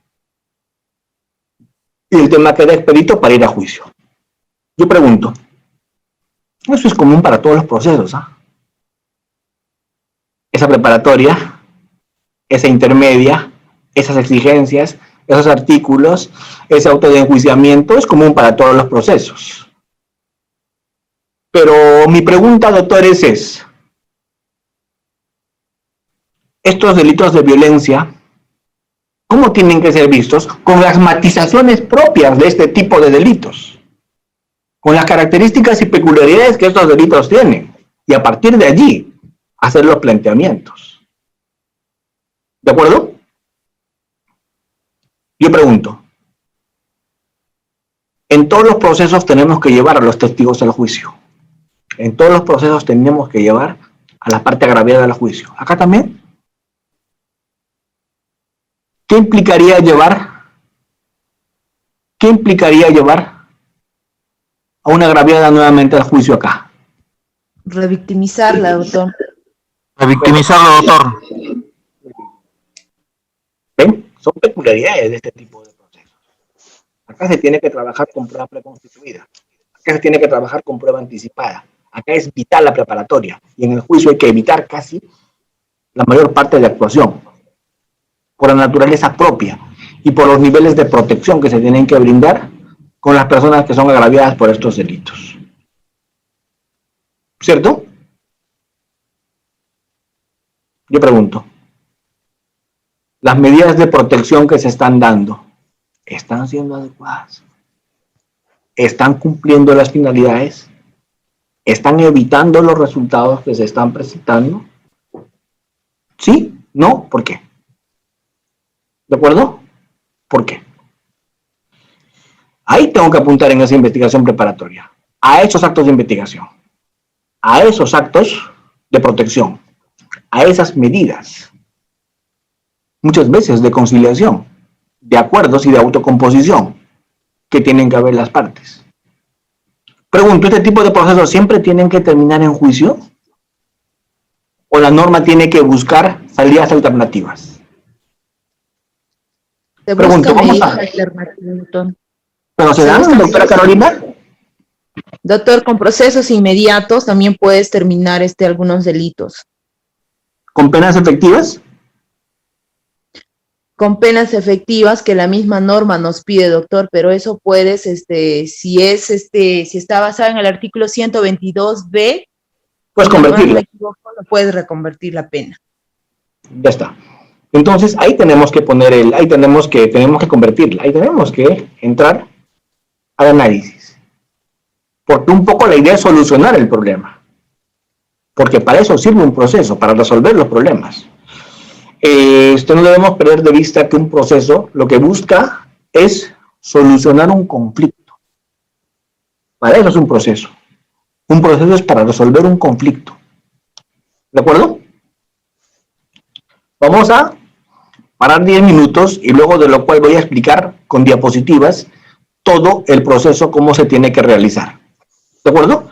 La investigación preparatoria, etapa intermedia y el juzgamiento. Vamos a hacer un barrido rapidito en el tiempo que nos queda, pero para eso necesito que estén frescos. ¿Sí? Porque ya tomen su juguito, reciban su masajito, ya cada uno sabe lo que va a hacer. ¿De acuerdo? Y luego de lo cual los quiero frescos para esta segunda parte que no vamos a hacer en 10 minutos. ¿Listo? Sí, normal, doctor, podemos continuar. Excelente. Sí, adelante, doctor. Sí, doctor. Genial, perfecto. Entonces vamos a empezar, gracias doctores, gracias doctora. Vamos a empezar compartiendo, como les había dicho, algunas diapositivas respecto de las fases del proceso penal. ¿Se puede ver mis diapositivas? Sí, ¿verdad? ¿Se ve? Sí, doctor. Sí, se nota. Genial. Genial, entonces, ¿qué es lo que estamos mirando allí? Lo que estamos mirando allí es que el proceso tiene 3 fases fundamentales. El proceso penal con el nuevo Código Procesal Penal tiene 3 fases fundamentales. Tiene la fase de investigación preparatoria, que es una fase a cargo del fiscal, que tiene 2 subetapas. Es una fase que tiene 2 subetapas. Tiene la subetapa de la preliminar y tiene la subetapa de la investigación preparatoria formal, ¿cierto? Esta investigación preparatoria está a cargo del fiscal, la dirige el fiscal, y en este caso, coadyuva con el fiscal, la policía. Se realiza una investigación en 2 etapas, preliminar y preparatoria. Etapa para actos urgentes e inaplazables, las diligencias preliminares, y una investigación más formal, la preparatoria. Se destina esta etapa a la búsqueda de fuentes de información, testigos, documentos, peritos, objetos, para tratar de construir un caso, para tratar de establecer qué es lo que ocurrió. Es una investigación que mira al pasado, porque cuando llega el fiscal, el supuesto delito ya se habría cometido y hay que verificar si se puede reconstruir qué es lo que ocurrió. A partir de ahí se toman decisiones, con todo lo que se acopia en investigación, con todo lo que se busca en investigación, con todo lo que se encuentra en investigación, se toman decisiones. Y esas decisiones son o un sobreseimiento o una acusación. Y esto va a dar lugar a una etapa intermedia. Y en esa etapa intermedia, ese sobreseimiento y esa acusación van a discutirse o debatirse en una audiencia preliminar. La etapa intermedia es una etapa en la que se van a analizar los resultados de la investigación.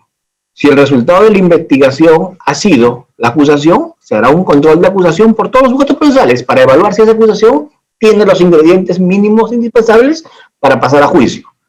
Y si el resultado de esa investigación hace un sobreseimiento, se analiza si el sobreseimiento cumple con las exigencias del código del 344, y eso, si el juez lo corrobora, se genera y se vuelve una etapa que va a ser cosa juzgada. Muy bien. Luego se pasa a la etapa de juzgamiento. Y en esa etapa de juzgamiento se va a realizar, luego del auto de enjuiciamiento, un debate probatorio. Se van a postular y se van a llevar allí testigos, peritos, se van a organizar documentos, se van a hacer los debates y se va a emitir sentencia. ¿Cierto? Normalmente estos casos de violencia se trabajan sobre la base de denuncias de parte que se interponen, sobre la base de denuncias que se plantean, o también cuando la Fiscalía o las entidades de protección intervienen de oficio. Es posible que se intervenga de oficio y se actúen diligencias a pedido de una denuncia de parte. Esa denuncia va a generar las diligencias preliminares previstas en el artículo 330 del Código Procesal Penal. Las diligencias preliminares tienen un plazo de 60 días y van a concluir con un informe preliminar. Luego de este informe preliminar, el fiscal va a tomar decisiones. ¿Y qué decisiones va a tomar en la preliminar? O formaliza investigación preparatoria cuando hay los elementos para formalizar investigación preparatoria, que son que el hecho constituya delito, que se haya individualizado al autor y que la acción penal no haya prescrito. En ese supuesto, se va a formalizar investigación preparatoria o se va a proceder a lo que es el archivo de la denuncia. ¿Cierto? Puede haber un archivo provisional, se puede hacer una reserva provisional, o también se pueden aplicar acuerdos reparatorios o principios de oportunidad, de ser el caso. En estos casos casi no se puede, pero de ser el caso. O se puede plantear una acusación directa. ¿Cuándo se hace un archivo de una investigación preliminar? Cuando el hecho no constituye delito, cuando el hecho no es justiciable penalmente, o cuando el hecho denunciado ha incurrido en causas de extinción de la acción penal. Ahí se va a hacer un archivo de la investigación. Ese archivo se va a correr traslado y ese archivo puede ser materia de una elevación de actuados o queja en el plazo de 5 días para el fiscal superior. El fiscal superior va a resolver esta queja, puede ordenar que se formalice o puede confirmar.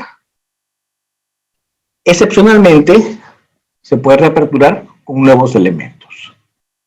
La investigación preparatoria formal o la investigación preparatoria formalizada es una etapa ya que se va a hacer una investigación exhaustiva, una investigación ya de búsqueda de información y concretización de actos de investigación más exhaustivos, para verificar si se encuentra perfilada o no con suficientes elementos de convicción una causa probable que nos permita acusar. De lo contrario, se va a sobreseer. Esta investigación preparatoria se inicia cuando se emite una formalización de investigación preparatoria. Esto exige los requisitos que les había mencionado ya, que la acción penal no haya prescrito, que se individualice el autor, que satisfagan los requisitos de procedibilidad, que se tengan indicios reveladores del delito, y los efectos van a ser, toda la investigación preparatoria desde que es formalizada produce efectos de suspensión de la prescripción, ¿cierto? Y cuando se formaliza una investigación y la investigación es formal, el fiscal no lo puede archivar sin autorización del juez. A nivel preliminar, en la investigación preliminar, el fiscal archiva y el juez no se entera. Como les había mostrado en la diapositiva anterior, cuando estamos en investigación preliminar, el archivo es sin que el juez se entere, sin control judicial. Lo máximo que se puede hacer contra un archivo preliminar del fiscal es un control por el fiscal superior, vía queja, pero el control no es judicial. Cuando ya se formaliza investigación preparatoria, ya no se puede archivar sin permiso del juez, porque el juez va a controlar esta investigación preparatoria. ¿De acuerdo? Se van a recolectar medios de prueba, se va a evidenciar una investigación mucho más amplia y compleja. Muy bien. Este juez de investigación preparatoria es un juez que va a dictar medidas de protección, va a decidir sobre el apersonamiento de las partes, va a constituir en actor civil a la parte agraviada, ¿cierto? Va a dictar medidas de coerción, medidas de protección, medidas cautelares, va a autorizar determinadas diligencias que impliquen restricciones fundamentales, ¿cierto? Va a atender audiencias a pedido de las partes, ¿cierto?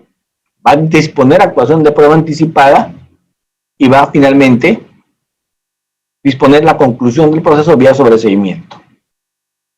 Con el 342, la investigación preparatoria concluye, en dos supuestos concluye. El primer supuesto de conclusión es cuando cumple su finalidad, cumple su objeto, y el segundo es cuando vence el plazo. Cuando hay discrepancia sobre el vencimiento del plazo, lo resuelve el juez a través de una audiencia que se denomina audiencia de control de plazos. Bien, eso es una apretada síntesis de todo lo que es la investigación preparatoria. ¿De acuerdo? Ahora quiero hacer una apretada síntesis, más bien, una apretada síntesis de... ¿Me siguen? ¿Están ahí? De la etapa intermedia. Ahora sí. Quiero hacer una apretada síntesis de la etapa intermedia. Pero mientras tanto, mientras ubico las diapositivas de la etapa intermedia, quiero preguntarles si tienen alguna consulta, algún pedido de aclaración respecto de esta etapa de investigación preparatoria, porque ya estamos entrando a la etapa intermedia. ¿Alguna pregunta, alguna aclaración, algún pedido sobre esto? ¿Todo ok? Sí, doctor. Muy bien, entonces vamos a entrar ahora a la etapa de investigación. Terminamos, vamos a entrar a la etapa intermedia. Y en la etapa intermedia vamos a empezar mirando la audiencia de control de acusación y luego vamos a ver la audiencia de control de sobreseimiento.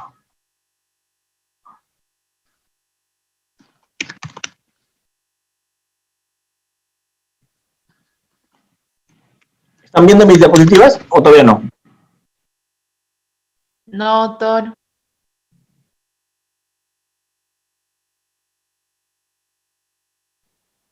A ver, voy a intentar de nuevo, ¿ya? Parece que estoy peleado con las diapositivas hoy día.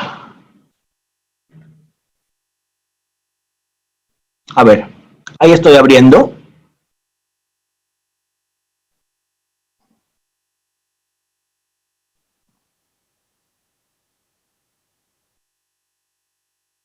Ahí estoy abriendo.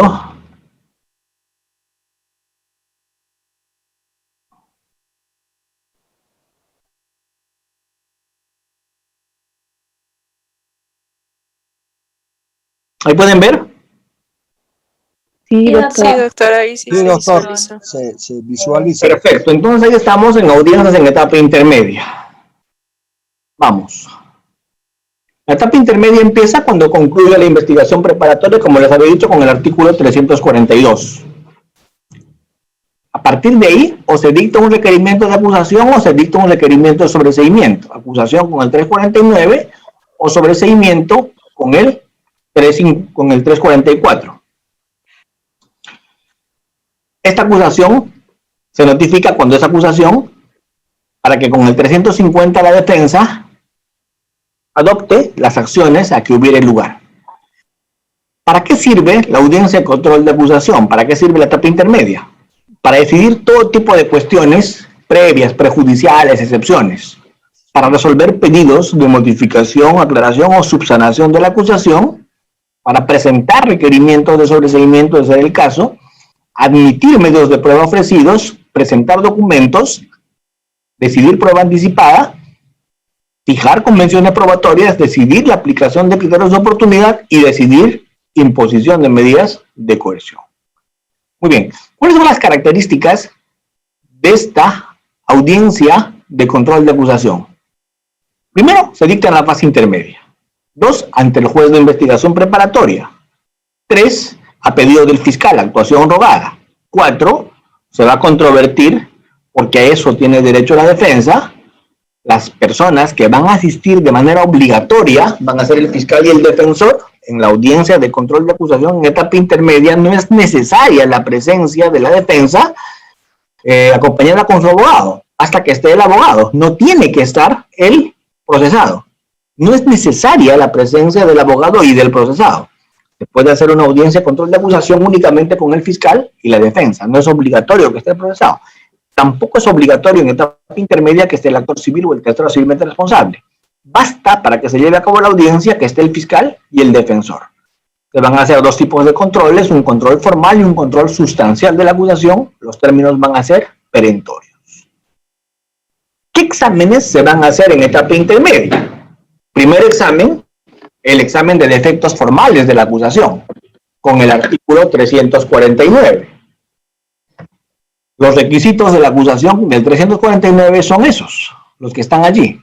Datos del imputado, elementos de convicción, grado de participación del imputado, circunstancias modificatorias de responsabilidad penal, tipificación de la conducta, reparación civil y los medios de prueba que se tienen que ofrecer.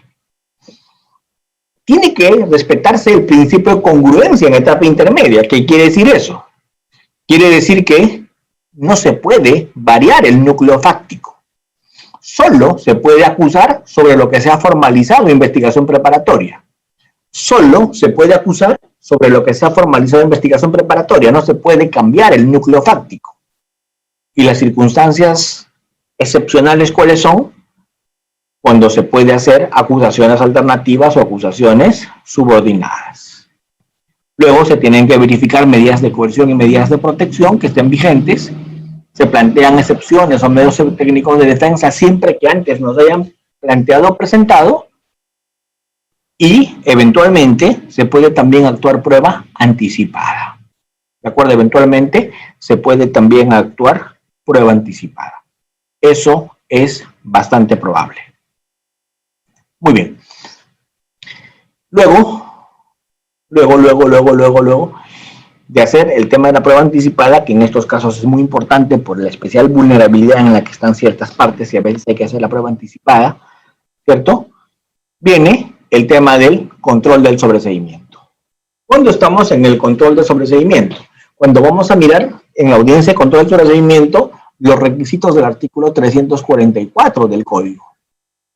El hecho no se realizó, o habiéndose realizado no es atribuible al imputado, el hecho es atípico, hay causas de justificación, hay causas de extinción de la acción penal, la acusación no es razonable porque no hay pruebas. En esos supuestos se dicta el sobreseimiento. Si el juez está de acuerdo con el fiscal, se archiva el caso, se sobresee, o si no está de acuerdo el juez con el fiscal, puede elevar en consulta al fiscal superior. Muy bien. Si no hay sobreseimiento, si no se discute sobreseimiento, se tiene que discutir admisión de medios de prueba. Y las pruebas que se van a admitir para preparar el juicio son solamente las que son pertinentes, conducentes y útiles. Solo lo que es pertinente, conducente y útil se admite. No se admite lo que es inconducente, no se admite lo que es inútil. Se admite cuando hay legitimidad, se admite cuando hay pertinencia, se admite cuando hay conducencia, cuando hay conocimiento personal, cuando hay capacidad testimonial y cuando hay autenticidad. Esto es importante. Solo se pueden admitir medios probatorios por legitimidad cuando no se han afectado las normas del proceso constitucional legítimo. Carece de efecto todo aquello obtenido, directa o indirectamente, con violación del contenido esencial de derechos fundamentales de la persona. No se puede admitir todo lo que se ha obtenido vulnerando o violando derechos fundamentales. Eso está en el título preliminar, artículos 8, inciso primero e inciso segundo del título preliminar. Reglas de exclusión por ilegalidad y por ilegitimidad. El juez no puede utilizar ni directa ni indirectamente fuentes o medios obtenidos con afectación al contenido esencial de los derechos fundamentales. Artículo 159 del Código Procesal Penal. Solamente se van a admitir pruebas pertinentes. Solo algo es pertinente cuando tiene que ver con el delito, cuando tiene que ver con la responsabilidad del acusado. No es pertinente lo que no tiene relación. Se excluye por impertinencia las que no tengan relación con el caso, y por inconducencia, cuando no ostentan valor probatorio, ¿cierto? Cuando conducen a error, no se admiten porque son inconducentes. Ejemplos de inconducencia. Ejemplos de inconducencia. Una prueba es inconducente cuando es sobreabundante. Una prueba es inconducente cuando es de imposible consecución. Una prueba es inconducente cuando quiere acreditar máximas de la experiencia o leyes naturales que no se prueban. Por último, es inconducente cuando quiere hablar sobre cosa juzgada. Se admiten también declaraciones de referencia de manera excepcional. ¿De acuerdo? Esto de admitir excepcionalmente la prueba de referencia está previsto en el artículo 166 del Código. El 166 dice que excepcionalmente se pueden admitir pruebas de referencia, pero antes tiene que haberse agotado entrar al testigo directo o el testigo presencial. Excepcionalmente se van a leer las declaraciones del acusado con el 376 y con el 383 se van a leer todo aquello que está en la etapa preliminar. Muy bien. Hasta acá vemos todos los exámenes que se tienen que hacer. No me quiero detener, antes de llegar acá, esto es importante para mí, el tema de las convenciones probatorias. Es importante que solo se vaya a juicio a discutir lo que las partes difieren, lo que las partes controvierten, lo que las partes no se han terminado de poner de acuerdo. ¿Cierto? Solo se puede discutir ese aspecto. ¿Cuál es el trámite de la audiencia? Se instala, se presenta y se trasladan las cuestiones formales, se tramita modificación, aclaración o subsanación de acusación, se aplican criterios de oportunidad, se ofrecen medios probatorios, se debate admisibilidad de la prueba y se realiza esa audiencia como hemos visto. Muy bien. Hasta acá hemos visto de una manera veloz, violenta, como les había prometido ver, el tema de la etapa intermedia. Yo digo, ¿alguna pregunta sobre etapa intermedia? Y de no ser así, pasamos al juzgamiento. Cuéntenme. ¿Alguna pregunta sobre etapa intermedia?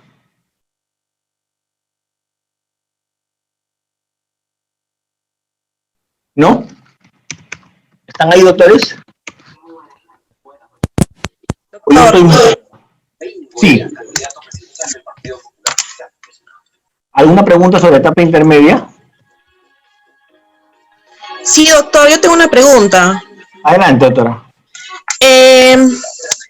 Cuando la defensa no ha presentado en la absolución a la acusación alguna observación a los medios probatorios, a los medios de prueba ofrecidos por el Ministerio Público, es posible que en audiencia solicite que de oficio el juez de garantías, es decir, el juez de investigación preparatoria, descarte los medios de prueba que no fueron observados en su oportunidad, esto es, en la absolución a la acusación? No. Ya esa etapa precluyó, ya pasó, ya no debería. Aun cuando los jueces a veces lo hacen, pero lo hacen aplicando principios, lo hacen aplicando extensivamente normas del título preliminar, pero no hay norma expresa que exija un segundo control de admisibilidad por el juez de juzgamiento. ¿De acuerdo? El único control de admisibilidad de la prueba se hace en la etapa de audiencia intermedia. El único control de admisibilidad de la prueba se hace en esa etapa. ¿Estamos claros? Correcto, doctor. Muy bien. Ahora vamos a ver rapidito el juzgamiento para ir cerrando. ¿Está bien? ¿Están viendo mis PPTs? No.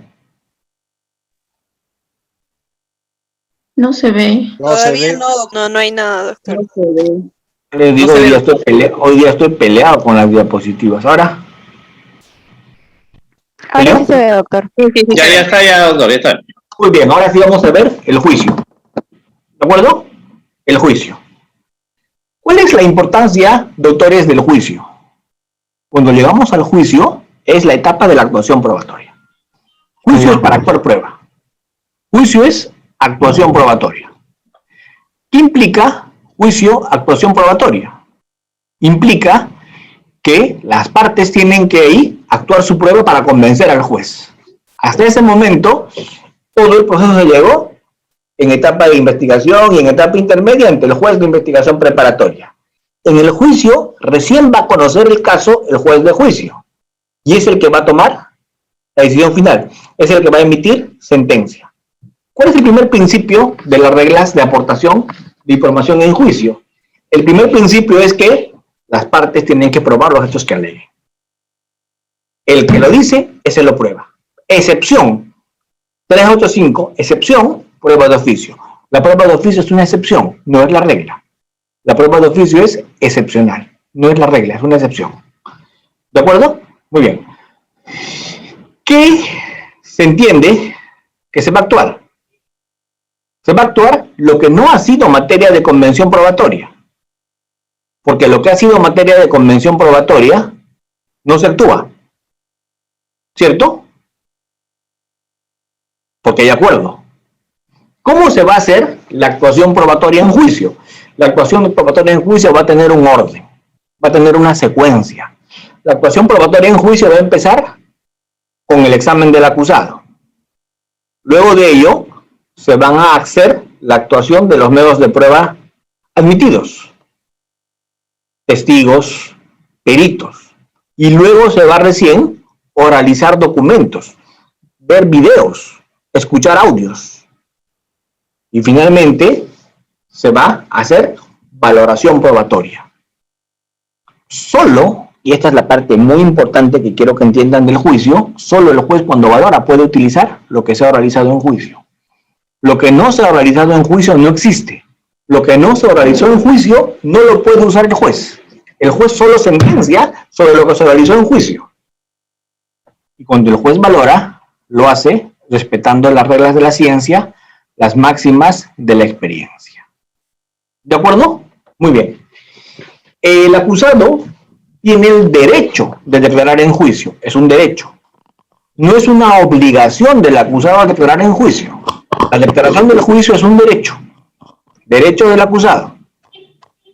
El juez le va a informar de sus derechos, el acusado va a ser libre de manifestar lo que crea conveniente y en el juicio los medios de prueba van a ser testigos, van a ser peritos, prueba material o documental y otros medios que son los documentales de los que hemos hablado. ¿De acuerdo? De acuerdo. Vamos. ¿Cómo se va a hacer la declaración del acusado? Ya les dije, primero es libre. El acusado declara si quiere. Claro, si no declara, le pueden leer su declaración previa. Pero si quiere declarar y si no quiere, no. Es una declaración libre, es un medio de defensa. Con lo cual, si quiere declarar al comienzo, si quiere declarar al final o si quiere declarar en el momento que quiera pertinente. Si quiere el acusado, no declara. Es un derecho a declarar en juicio. Vamos. Los testigos no tienen ese derecho. Los testigos tienen que ir y si no van, los conducen compulsivamente. El único que tiene derecho a declarar si así lo cree conveniente es el acusado. El testigo tiene la obligación de testificar. ¿De acuerdo? Claro, no se puede obligar a alguien a testificar si no tiene idoneidad psíquica o física.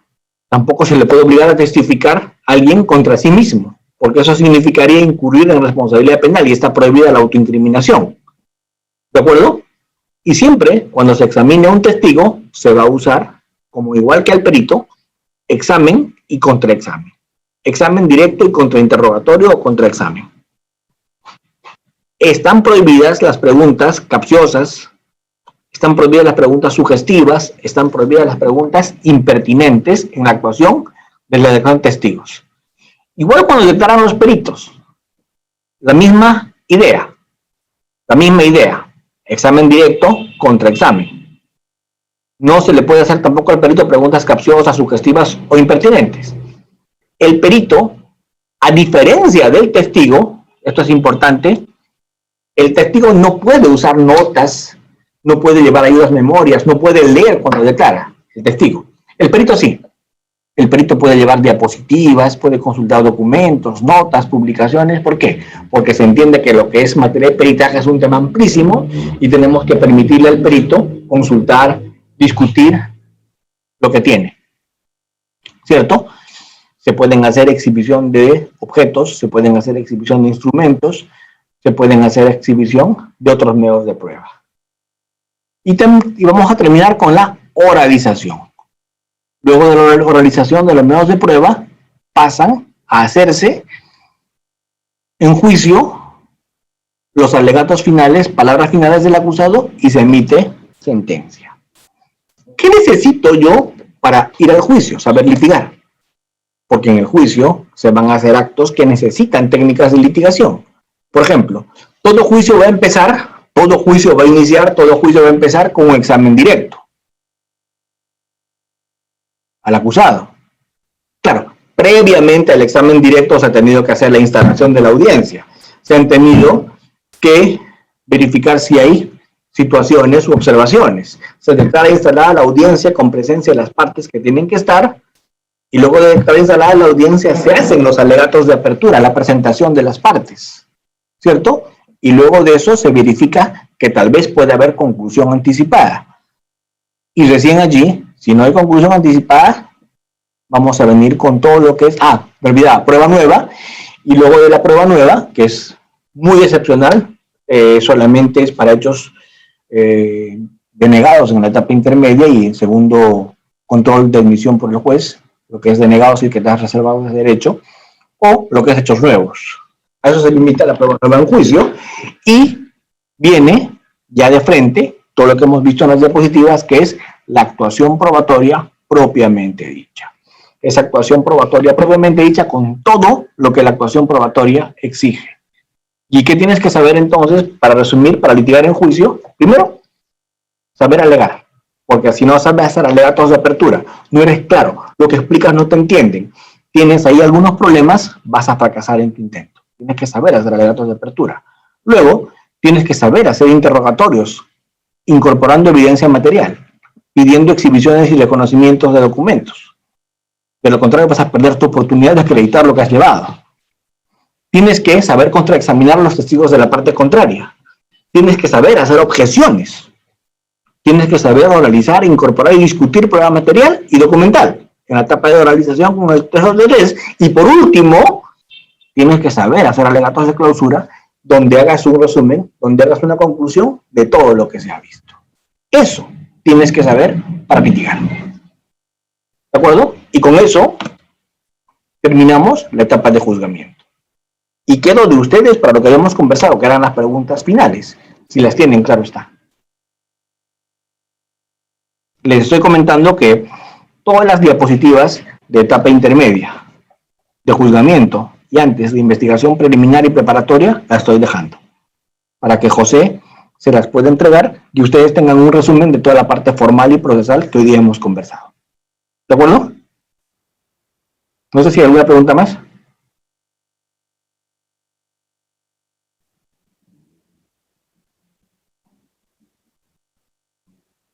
Doctor, buenas noches. Doctor Miguel, adelante. Sí, doctor. Vamos. Primero agradecerle por la excelente ponencia que nos ha realizado. Gracias, doctor. Muchas gracias. Muy amable usted. Doctor, y mi pregunta va relacionada justamente a lo que usted hacía alusión, ¿no? La declaración del acusado, ¿no? Si ¿Sí? ¿Cómo debe valorarse la declaración del acusado? ¿Si debe valorarse como un medio de defensa o como un medio de prueba? Porque existe mucha discusión sobre ello, doctor. Gracias, Miguel. Yo te voy a dar mi punto de vista.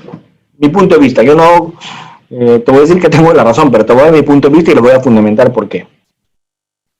El acusado tiene el derecho a guardar silencio. Y cuando declara, su declaración es un medio de defensa también, sin duda. El procesado cuando declara, su declaración es un medio de defensa. Tan es así que está regulado en el código, que el procesado puede declarar en cualquier momento. Y que el examen del procesado, como está regulado en el código y les he leído las normas, no se sujetan a examen y contraexamen. No hay interrogatorio y contrainterrogatorio en el examen del acusado. Cuando el acusado declara, el fiscal le hace conocer la imputación en su contra y le pregunta qué tiene que decir sobre eso. Y él explica la su versión de los hechos. Y ahí le pueden hacer los demás preguntas de aclaración. Pero no sigue la lógica de examen y contraexamen porque el código así lo ha previsto. El procesado no tiene derecho a mentir. ¿Por qué? Porque si miente, miente impunemente, punto. Pero mentir impunemente, mentir sin cometer perjurio, mentir porque no juras y no cometes perjurio porque no juras, no te hace tener derecho a mentir. ¿Por qué? Porque una cosa es mentir impunemente y otra cosa es tener derecho a mentir. Cuando tú mientes, todo lo que digas puede ser usado en tu contra. Por lo tanto, el procesado tiene que tener mucho cuidado cuando declara, porque en la sentencia sí pueden merituar lo que ha dicho, porque renunció a su derecho a guardar silencio y declaró. Por lo tanto, lo que diga puede ser usado en su contra. No se olviden de eso. Eso es muy importante que lo tengan claro. Para sacar conclusiones del juez respecto a su punto de vista. Pero, Doctor, obviamente. Disculpe, Sí. doctor, ¿y qué pasa cuando el acusado da diferentes versiones, sea en las diligencias preliminares o sea ya en el momento en el que se va a tomar su declaración ante el juez, qué sé yo? ¿Qué pasa cuando hay esa divergencia de declaraciones respecto a un punto específico? A ver, se pueden extraer conclusiones en contra del procesado y valorarlas en la sentencia, pero no se le puede denunciar penalmente por falso testimonio, porque el procesado no jura. En Estados Unidos sí, en Chile también, en Colombia también, ahí va preso el procesado por perjurio y le aumentan la pena por perjurio y jura, pero en el Perú no. En el Perú el procesado no jura, su versión de los hechos es la que da, es una toma de dicho, que se valora, sin duda, si no está por gusto, pues. O sea, algunos abogados o algunos litigantes o algunos profesores me discuten y me dicen, no se puede usar la declaración del procesado. Entonces yo les digo, entonces todos somos unos imbéciles. Hay 50 estúpidos en una sala de juicio que están escuchando una declaración que no sirve para nada, ¿cierto? Pregunto, si el juez no va a valorar lo que el procesado le está diciendo, ¿para qué lo escucha? Para que se desfogue loco. ¿Es absurdo, sí o no? Entonces, lo que dice el procesado tiene que tener impacto en el juzgador, porque el juzgador puede sacar conclusiones respecto de lo que el procesado está diciendo. Eso es la importancia, y es facultativo, con lo cual, si el juzgador puede sacar conclusiones respecto a lo que el procesado está diciendo, esas conclusiones pueden ser para derecha y para izquierda, o sea, a su favor y en su contra.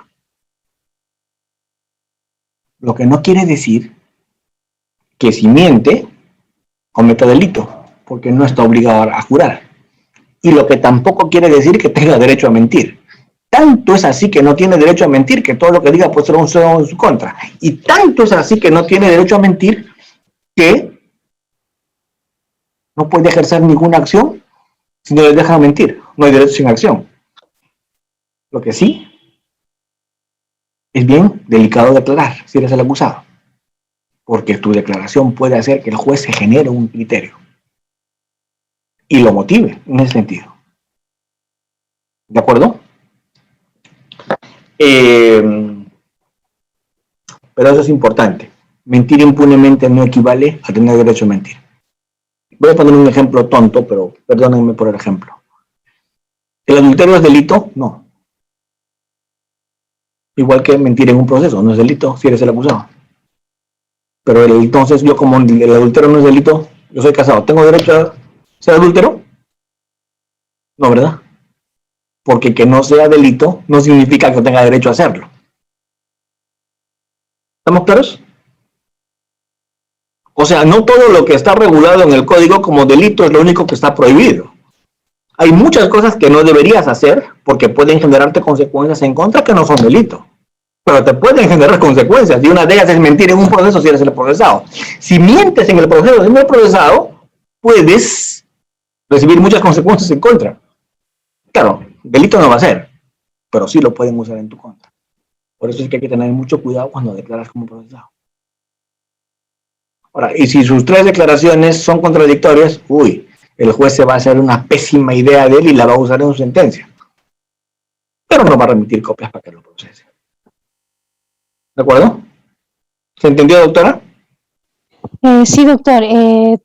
También le quería, preguntar acerca de, en ese caso, por ejemplo, si es que hay divergencia en las declaraciones del acusado y ya al momento ya de la fase final, si yo quisiera introducir nuevas pruebas, yo podría solicitar al juez que se actúe como una prueba oblicua basada en esas divergencias de declaraciones en caso de que yo consiga una prueba que, esté a favor de la defensa. Se podría hacer eso, ¿no? Sin duda. Y el artículo 385, inciso segundo, te faculta eso. El 385, inciso segundo, faculta eso. Te permite a las partes pedir prueba de oficio sobre las cosas que no están claras en el juicio. Claro que sí, doctora. Claro que sí. Gracias. ¿Alguna pregunta más, doctora? como me dijeron cuando me casé, hablen ahora o callen para siempre. Y yo me quedé callado. Así que ya pues será para siempre. Todo lo que tenía que haber hablado, ¿cierto? Cuéntenme.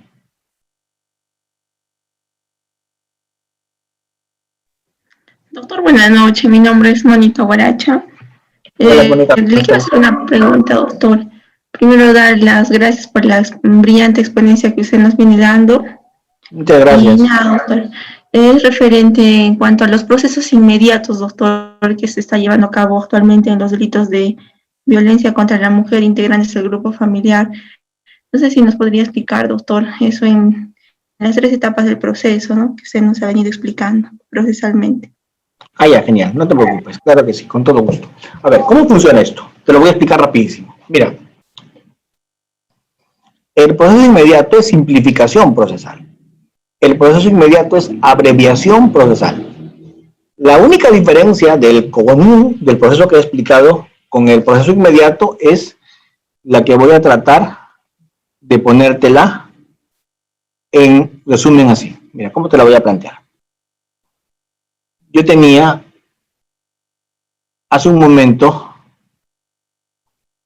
una diapositiva que les había proyectado respecto a la investigación. ¿Recuerdas? Sí, doctor. Ya está. Y en esa etapa de investigación, ¿qué le había puesto? Se había puesto que había una etapa de investigación, que había una etapa intermedia y que había una etapa de juzgamiento, ¿cierto? Juzgamiento, cierto. Ya está. ¿Qué es lo que pasa en el proceso inmediato? Pasa que hay temas de flagrancia, pasa que hay temas de confesión sincera, pasa que hay temas de suficiencia probatoria al comienzo del proceso. Entonces el fiscal cree por conveniente que no necesita todo un proceso de investigación. Por lo tanto, ¿qué hacemos en el proceso inmediato? Abreviamos etapas. Como el tema es sencillo, como el tema es simple, saltamos desde preliminar hasta juicio.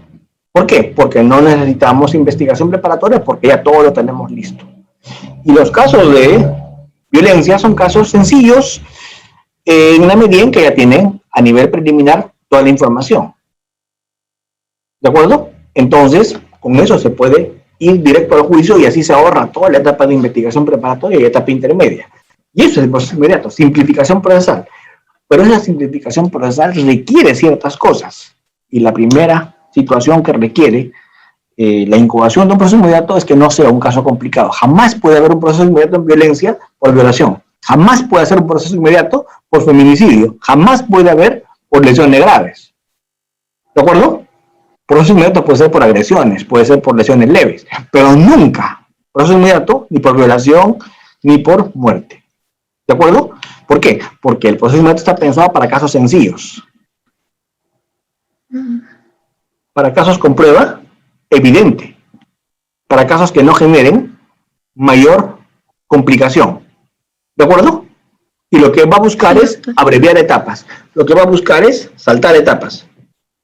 Lo que va a buscar es pasar de preliminar hasta la etapa del juzgamiento. ¿Está claro? Sí, doctor. Muy bien. Gracias, doctor. No, qué ocurrencia, no te preocupes. Si hay algún comentario más, por favor, con todo gusto. Pero no se olviden, no puede haber proceso inmediato en feminicidio, ni menos en violación, en lesiones graves. Esto es para delitos menores. Y segundo, esto es cuando hay prueba suficiente y cuando la defensa no se opone. Gladys me pregunta, ¿y la acusación directa? Bueno, la acusación directa es un error en el código, te cuento. La acusación directa implica simplemente que pasas de investigación preparatoria, de diligencias preliminares, hasta la etapa intermedia. En la acusación directa saltas muchísimo menos que en el proceso inmediato. La acusación directa y el proceso inmediato se parecen, son primos. Ambos generan simplificación, ambos generan economía procesal. Sin embargo, en la acusación directa tienes menos reglamentado. Todo, no está casi nada reglamentado. Es un articulito del código después de investigación preparatoria. Mientras que en el proceso inmediato estamos hablando de todo un proceso especial. El proceso inmediato está mejor regulado, mejor reglamentado y es el que más debería usarse. La acusación directa es simplemente una simplificación procesal, pero sin casi ninguna regulación. ¿En qué casos se realiza la acusación directa? En los casos que el fiscal quiera. A diferencia del proceso inmediato, no está regulado en qué caso es acusación directa. Pero ¿cuál es el problema? El fiscal puede hacer acusación directa cuando quiera, pero ¿cuál es el problema? En etapa intermedia se lo van a devolver. ¿De acuerdo? Entonces, ¿de qué te sirvió? De nada. Imagínate que el fiscal quiere hacer acusación directa de un feminicidio, de una violación, y la defensa en etapa intermedia se oponga. Ha sido una pérdida de tiempo, porque se lo van a devolver para que haga investigación preparatoria formalizada. ¿Cierto? Así que la acusación directa es un error en el código, es un lapsus. Debieron haberla borrado del código cuando regularon el proceso inmediato, pero se olvidaron. ¿Ya?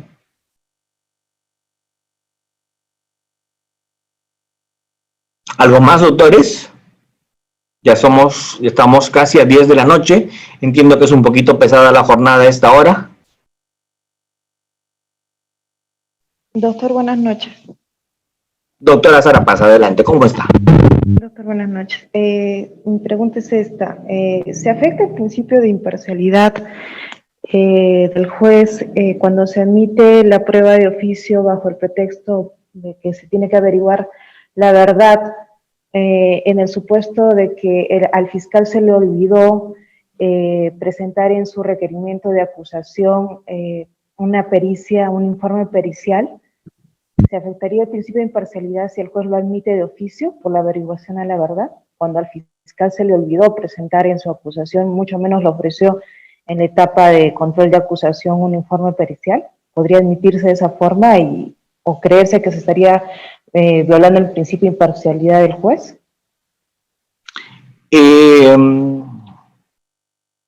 Tu pregunta es una pregunta que debo responderla con calma. A ver, lo primero que te quiero decir, Sarita Paz, es una cosa. No estamos en un modelo adversarial. Si estuviéramos en un modelo adversarial, estaríamos en un modelo en el que hay teoría del caso de la fiscalía, teoría del caso de la defensa.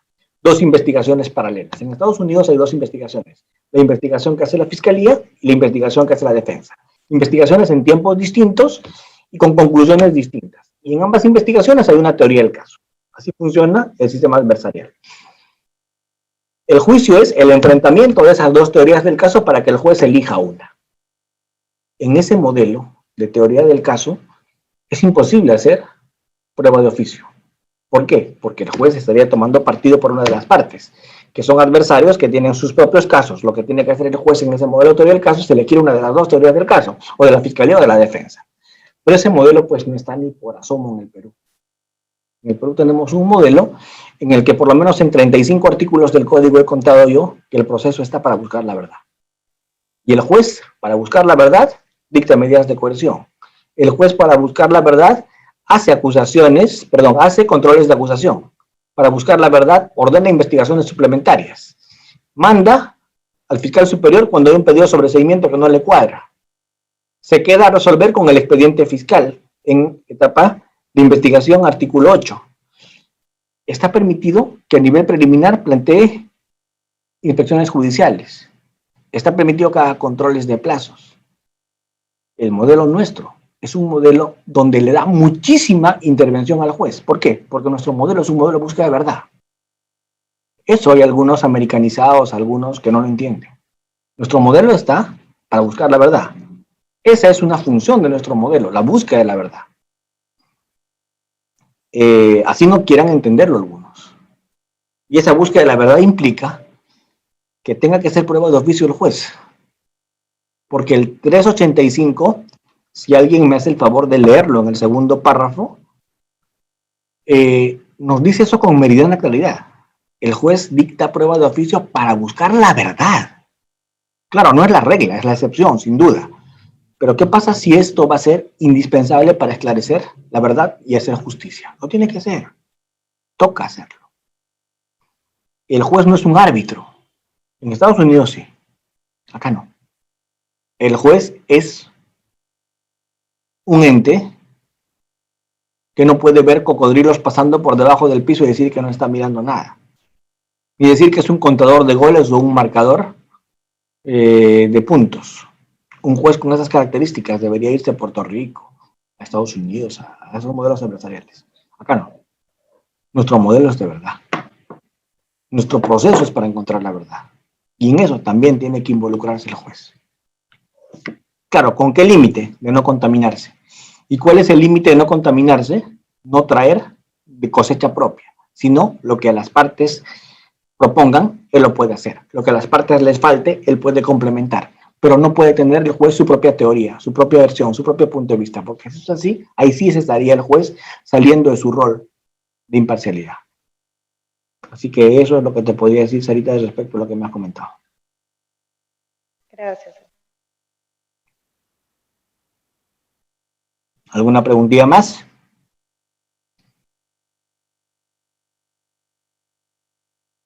Bien, doctores, fiel a mi estilo, me he ido casi hasta las 10 de la noche, les pido las disculpas por eso, pero yo veo que hay más de 75 personas en el salón, eso quiere decir que no me han abandonado, por lo tanto todos son corresponsables junto conmigo de habernos ido hasta esta hora.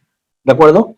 Todos son igual de culpables que yo, porque nos hemos quedado en mancha. ¿De acuerdo?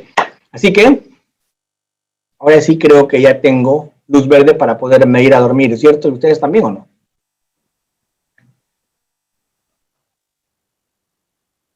Que la noche no sea propicia.